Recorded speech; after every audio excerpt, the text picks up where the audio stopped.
दोस्तों JP power की बात करें, स्टॉक के अंदर अच्छी खासी हमें तेजी देखने को मिल रही है और इसके पीछे वजह है बड़े फंड हाउस की अच्छी खासी खरीदारी।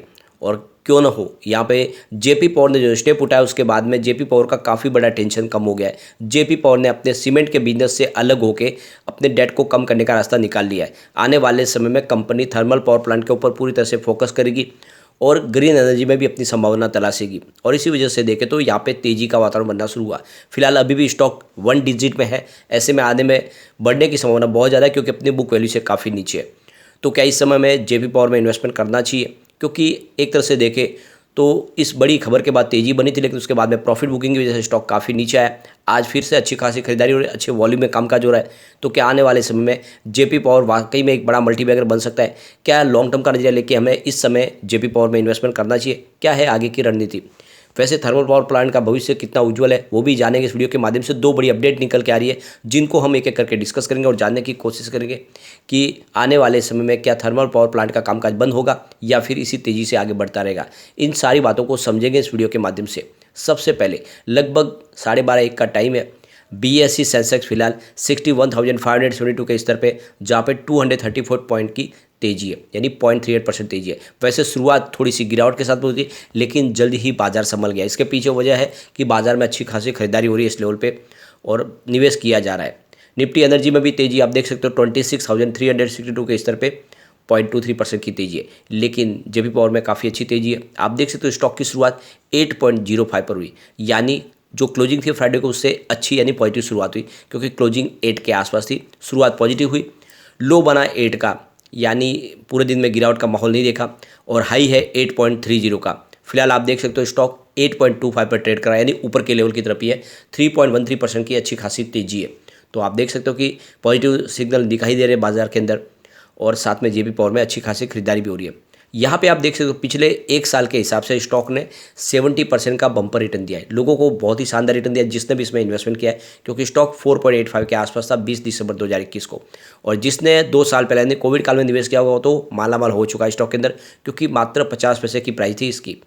यहाँ पे अगर 6 मंथ की भी बात करें, स्टॉक ने 47% का पॉजिटिव रिटर्न दिया है, क्योंकि 5.60 के आसपास था स्टॉक 20 जून को। तो लगातार अच्छा रिटर्न स्टॉक ने ऑलरेडी दिया है। सिर्फ 1 मंथ की भी बात करें, स्टॉक ने 14% की तेजी बताई है, 7 के आसपास था। उस हिसाब से देखें तो जिसने भी निवेश किया होगा पिछले 1-2 साल में उसको कहीं पर भी लॉस नहीं दिखाई देगा। ये बात अलग है कि अगर कोई हाई लेवल में फंसा है, यानी 11 की इसने हाई बनाई थी, अगर उसके आसपास अगर खरीदारी की होगी तो अभी उनको वेट करना होगा। वैसे खरीदारी का मौका निचले लेवल से खरीदारी करके अपने एवरेज को नीचे लाने की कोशिश करनी चाहिए, क्योंकि बहुत जल्द तेजी के बाद फिर प्रॉफिट बुकिंग भी आ जाती है और ऐसे में उनको उनकी प्राइस में से बाहर निकलने का मौका नहीं मिल पाता है। ये कई बार हो रहा है, चाहे जेपी पावर हो या सुजलॉन एनर्जी हो, ऐसे स्टॉक में जहाँ पे फिर से पुरानी हाई अभी तक बन नहीं पा रही है, क्योंकि लोग प्रॉफिट बुक कर लेते हैं। कोई अगर स्टॉक की खरीदारी अगर 6 रुपये के आसपास कर रहा है तो जैसे इसकी प्राइस 8 रुपीज़ के आसपास आती है तो वो प्रॉफिट बुक करने की कोशिश करता है। ऐसे में पुरानी हाई के तक स्टॉक जाने की संभावना बहुत कम हो जाती है। लेकिन एक तेजी का वातावरण बनेगा तभी स्टॉक नई हाई बना पाएगा। तब तक यहाँ पे इस स्टॉक में जितने भी ऐसे स्टॉक हैं इनके अंदर बहुत भारी वॉल्यूम में काम होता है, लोग बड़ी क्वांटिटी में खरीदारी करते हैं और फिर थोड़ी सी अगर 10% की 15% की तेजी मिलती है तो प्रॉफिट बुक कर लेते हैं, और इसी वजह से स्टॉक फिर नीचे आता है। लेकिन अल्टीमेटली स्टॉक ऊपर जाने वाले हैं। वॉल्यूम को देखें तो देख सकते हो पिछले 1 महीने पहले इसका 11 करोड़ का वॉल्यूम था, 3 करोड़ की डिलीवरी उठाई गई थी। 1 वीक पहले 20 करोड़ का वॉल्यूम हुआ था, 6 करोड़ की डिलीवरी उठाई गई थी। और फ्राइडे को 18 करोड़ का वॉल्यूम हुआ, 2 करोड़ की डिलीवरी उठाएगी। तो आप देख सकते हो कि भारी वॉल्यूम में कामकाज हो रहा है। आज भी लगभग 12 बजे के पहले ही 7 करोड़ का वॉल्यूम हो चुका है। अभी बाजार शुरू है, वॉल्यूम और बढ़ेगा। अब यहाँ पे एक बड़ी अपडेट निकल के आ रही है। जैसे कि आपको पता ही होगा, सरकार की मंशा है कि आने वाले समय में इलेक्ट्रिसिटी जनरेशन जो भी हो रहा है वो ग्रीन एनर्जी के माध्यम से हो, यानी जो भी पोल्यूशन हो रहा है उस पोल्यूशन को कम किया जाए, कार्बन डाइऑक्साइड की मात्रा को कम किया जाए, और इसके लिए जरूरी है कि कोल बेस्ड पावर प्लांट की कैपेसिटी को कम किया जाए। लेकिन जो ये रिपोर्ट निकल के आ रही है, कह रही है कि ऐसा फिलहाल अभी संभव नहीं है। यानी आप देख सकते हो कि जो सरकार का गोल है कि 2030 तक 500 गीगावाट की कैपेसिटी का इंस्टॉल करना है ग्रीन एनर्जी के माध्यम से, और 50% ऊर्जा का इस्तेमाल ग्रीन एनर्जी के माध्यम से होगा, ऐसा फिलहाल दिखाई नहीं दे रहा है। जैसे कि आप देखें तो फिलहाल कोल के माध्यम से 40% पोल्यूशन होता है, और इसीलिए सरकार चाहती है कि इसको जल्द से जल्द इसकी जो है इसको कम किया जाए, यानी इसकी आने वाले समय जो योगदान है उसको थोड़ा सा कम किया जाए। लेकिन फिलहाल ऐसी संभावना नहीं है। आप देख सकते हो कि रसिया यूक्रेन का युद्ध शुरू हुआ तब से यहाँ पे और भी कोल की प्राइस में भी रिकॉर्ड बढ़ोतरी देखने को मिल रही है। सबसे बड़ी बात यह है कि इंडिया वर्ल्ड की तीसरी लार्जेस्ट एनर्जी कंज्यूमर कंट्री है जहाँ पे ज़्यादा से ज़्यादा एनर्जी का इस्तेमाल होता है, और उसको पूरा करने के लिए जो सबसे बड़ा जो स्रोत है वो यही है कि कोल का इस्तेमाल किया जाए, क्योंकि दूसरे जो सोर्स है उसकी अभी काफ़ी ज़्यादा लिमिटेशन है। और ऐसे में जिस तरह से इलेक्ट्रिसिटी कंजम्पशन बढ़ रहा है उसको पूरा करने के लिए कोल ही मुख्य जरिया आगे भी बना रहेगा। आप देख सकते हो कि 2007 के मुकाबले जो एनर्जी कंजम्पशन है वो दुगना हो चुका है और ये लगातार बढ़ रहा है। तो इस हिसाब से अगर देखें तो इसकी कैपेसिटी और बढ़ानी जरूरी है, न कि इसको घटाने की जरूरत है। जिस तरह से रिपोर्ट कह रही है कि आने वाले समय में इसमें और भी ज़्यादा ऊर्जा का इस्तेमाल करना होगा, तो उसको पूरा करने के लिए ग्रीन एनर्जी अभी उस तरह से उनकी उतनी ताकत नहीं है कि इसको पूरा कर पाए। तो ऐसे में कोल बेस्ड पावर प्लांट की कैपेसिटी और बढ़ने वाली है, घटने का भी फिलहाल कोई निशान नहीं दिखाई दे रहा है। अब यहाँ पे जो आईईए की एक्सपर्ट की जो रिपोर्ट है वो रिपोर्ट कह रही है कि आने वाले 2025 तक 1220 मिलियन टन्स की डिमांड होगी। उसको पूरा करने के लिए जरिया जो है वो कोल ही होगा। तो कुल मिला के आने वाले समय कोल बेस्ड कैपेसिटी और बढ़ेगी।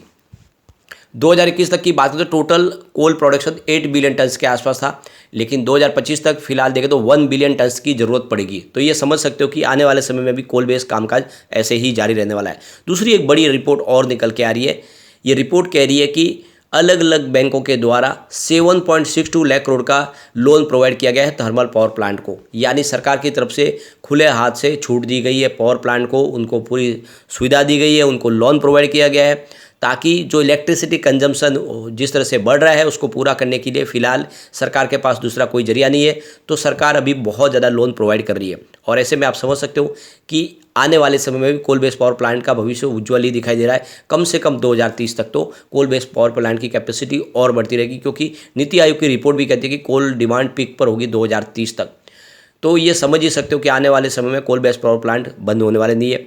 दूसरी तरफ अगर आप देखें तो जेपी पावर ने भी अपनी तरफ से ग्रीन एनर्जी में भी यहाँ पे आने वाले समय में एंट्री के लिए रास्ते तलाशने शुरू कर दिए। तो ऐसे में जेपी पावर का कारोबार ऐसे ही तेज़ी से बढ़ सकता है। तो नजरिया लॉन्ग टर्म का लेके इसमें आपको इन्वेस्टमेंट इस समय करना चाहिए।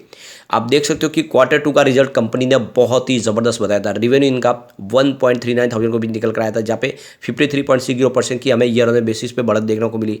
नेट इनकम की बात करें तो 75.42 करोड़ रुपये रहा, जहाँ पे 5411% की एक बहुत ही बम्पर जंप देखने को मिल रही है। तो नेट इनकम में बहुत बड़ी बढ़ोतरी है। नेट प्रॉफिट मार्जिन 5.44% रहा, जहाँ पे 3500% की ईयर ऑन बेसिस पे ज़बरदस्त जंप देखने को मिली है। तो ये रिजल्ट देख के आपको समझ में आ रहा होगा कि वाकई में कंपनी ने कमाल किया Q2 में। इसके अलावा अगर आप इसके फंडामेंटल देखें तो आपको समझ में आएगा कि स्टॉक अभी भी अपनी बुक वैल्यू से बहुत नीचे है। आप ये समझ ही सकते हो कि इसकी बुक वैल्यू 15.60 की है, स्टॉक 8 के आसपास है, तो ऊपर जाने की संभावना बहुत ज़्यादा है। तो बिना डरे इस समय आपको इन्वेस्टमेंट करना चाहिए जेपी पावर में। और आप देख सकते हो पिछले 10 साल की इसकी परफॉर्मेंस से तो सबसे शानदार पीरियड इसी का अब चल रहा है। आप देख सकते हो 10 ईयर के हिसाब से इनका सेल्स 11% पॉजिटिव था, 5 ईयर के हिसाब से 0% था, 3 ईयर के हिसाब से 6%, लेकिन इस TTM 60% पॉजिटिव है। यानी पिछले 10 साल में सबसे शानदार सेल दिखाई देगा जेपी पावर का। प्रॉफिट ग्रोथ की बात करें तो 10 ईयर के हिसाब से -12% था, 5 ईयर के हिसाब से 16% पॉजिटिव, 3 ईयर के हिसाब से 31% पॉजिटिव, लेकिन इस TTM 274% पॉजिटिव है। तो सेल्स और प्रॉफिट दोनों में ही एक बहुत बड़ा उछाल है। ऐसे में आपको इस समय इन्वेस्टमेंट कर लेना चाहिए, क्योंकि जेपी पावर ने एक नई शुरुआत की है, क्योंकि कंपनी अपने सीमेंट के बिजनेस से बाहर निकल चुकी है। आने वाले समय कंपनी का डेट पूरी तरह से खत्म हो सकता है, तो इसमें एक बड़ी तेजी आएगी। यानी मुझे लग रहा है कि जल्दी स्टॉक 3 डिजिट में जा सकता है। तो इस समय आपको इन्वेस्टमेंट करना चाहिए लॉन्ग टर्म का नजरिया लेके। जो शॉर्ट टर्म इन्वेस्टर है उनको समय समय में प्रॉफिट बुक कर लेना चाहिए, क्योंकि स्टॉक कोई भी एक तरफा नहीं दौड़ता है। लेकिन फ्रेंड, कोई भी इन्वेस्टमेंट करने से पहले अपने फाइनेंशियल एडवाइजर से बारे ले ले या अपना खुद का रिसर्च करें, क्योंकि मैंने वीडियो आपके एजुकेशनल पर्पज़ के लिए ही बनाया। वीडियो पसंद आए तो लाइक शेयर जरूर कीजिए और चैनल को सब्सक्राइब कर दीजिए। Thank you friend.